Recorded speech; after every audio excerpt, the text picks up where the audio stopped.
Welcome back. You're still watching Business Morning on Channels Television. As I said just before we went on that quick break, today on the program, our focus is going to be on the Nigerian economy with particular attention to the just passed budget by the National Assembly. As we know, there's been recent developments in the economy, and so a lot of economists are expecting that with the latest developments that we have, particularly with the rebasing of the GDP, there should be a change to some of the parameters that was actually used to compute the budget. And so that's what we're going to be talking about on the program today. And I'll be joined by the Head Transaction Advisory Services, West Africa of Ernst Young, Mr. Bisi Sanda. He's here with me in the studio. Good morning, Mr. Sanda. Thank you for coming in this morning. Thank you. But just before we start this conversation, our correspondent actually put together a report, after the both houses actually looked at the budget and actually passed it. Yeah. So let's listen to that report and come back and start our conversation. Okay.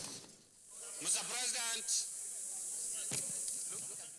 The 2014 budget, which the Senate passed at Wednesday's legislative proceedings, was not drastically different from the budget proposal by the executive. The Senate passed the budget of 4.695 trillion naira as against 4.642 trillion naira proposed by the executive. The lawmakers also increased the benchmark price of crude and the capital and recurrent expenditure. In preparing the details of 2014 bill, the committee adopted a benchmark price of $77.5 per barrel of crude oil. In the 2014 budget, Education and Defense got the highest allocation for recurrent expenditure. 373.5 billion was appropriated for education, while 314.3 billion naira was appropriated for defense, which comprises the Navy, Army and Air Force. Other sectors with high appropriation for recurrent expenditure are police formations and commands with 295.5 billion, health with 214.9 billion, and interior 145 billion naira.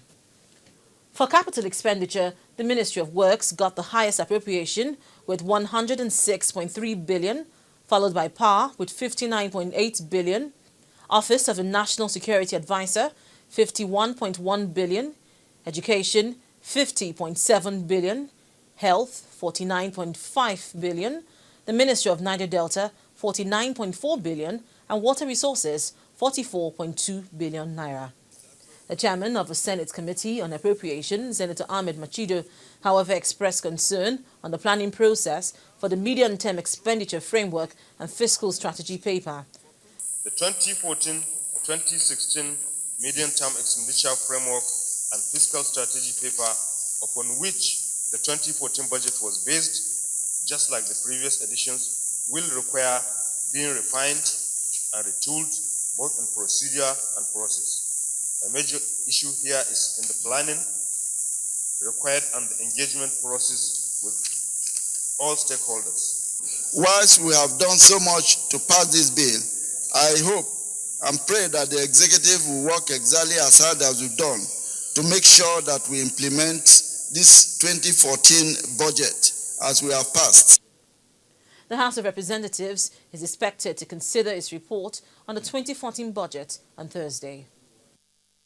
Linda Akibe, Channels Television News. Well, that was from the Senate, but let's quickly see if we can also get in the report of when the House of Representatives actually looked at this bill and actually passed it. Well, we don't have that at the moment, and we'll hope to bring it before the end of this conversation. So that's actually going to set the tone for the conversation for this morning, the Nigerian economy. But we're looking particularly at the budget that's just been passed by the National Assembly. And based on what's been happening recently in the economy, particularly post-rebasing, what should be the budget? What should the budget actually look like? Should the parameters that was used during the proposal to put the budget together now be looked at? Well, all of this we'll hope to answer during the course of our conversation with Mr. Bisi Sanda. He's the Head of Transaction Advisory Services, West Africa of Ernst Young. So, Mr. Sanda, we've listened to that report. Now, based on what we heard, the budget is just slightly over 52.2 billion naira, more than what was proposed by the executive. Does this really matter? It doesn't. I mean, by way of initial comments, I think the government, both the legislature and the executive, needs to be a model in decorum. It is not a good thing for the government to consistently fail to pass the budget in good time. April is not an appropriate time to be passing the budget. And this has effect on, because the federal government budget affects, it sets the tone for economic activities in the nation. It has always been like that. And for them to create uncertainty in the first quarter of the year, it's not setting the right tone for economic activities. It doesn't show any seriousness. Neither does it show any respect for the electorate. Again, besides the salutary effect, which is that things are done the way they should be done, of course, it also has effect on budget performance subsequently. Because if you don't pass a budget until a third of the period it belongs to has passed, how are you ever going to achieve properly? And it's no surprise that year in, year out, they come back when they are doing an analysis of the previous year's budget that they underperformed. They're not able to spend as much as they plan to spend. And if you don't spend what you plan to spend, how do you achieve the kind of economic results you want to achieve? So from what you've just said now, it seems like we're still going to go down that path of seeing the budget for the fiscal year not being implemented as much as should be implemented. And of course, this is going to affect how much money is released for various projects that are being undertaken right now.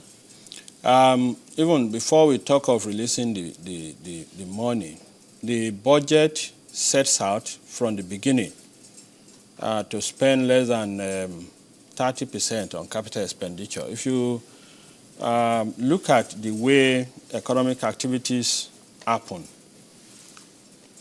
you have consumption activities and you have investment activities. If you do not invest, you do not enhance your capacity to consume subsequently.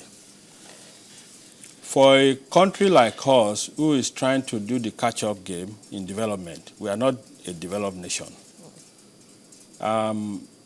We need to show that we have the right vision and orientation, and that is by ensuring that the capital expenditure, which is investment in infrastructure and all the rest of it, takes the major part of our spending, not consumption spending, recurrent expenditures. And the recurrent expenditure is huge because of two factors. There's unnecessarily large number of civil servants and public servants. And then the rate of some of them, especially the legislators, the press have carried it, although the press did not carry it efficiently.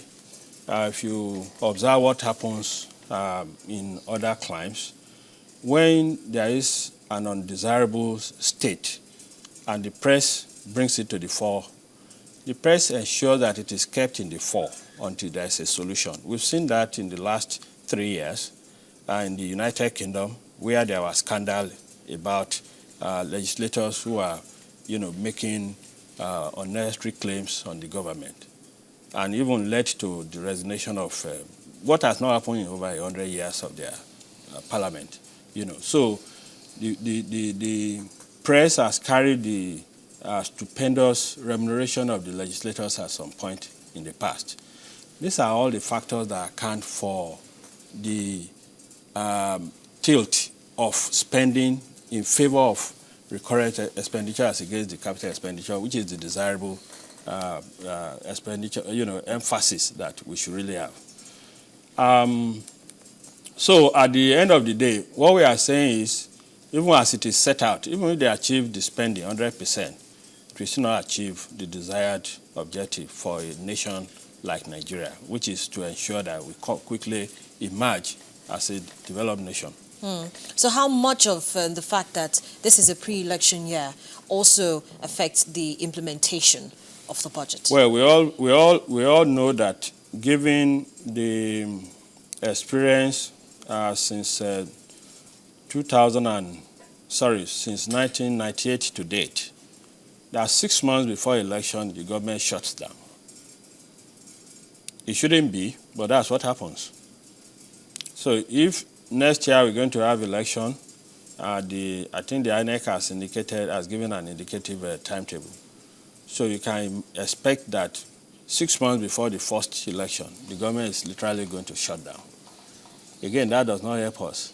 We are starting the budget 4 months into the year. This is second quarter And of the year. then we're going to shut down very soon. It tells you a lot of why we are in the state in which we are in the country, why the poverty level is so high, why the employment rate is so high. I was reading some materials from the Federal Bureau of Statistics on the employment situation in the country, and it was very alarming, the statistics there. It's very, very unfortunate.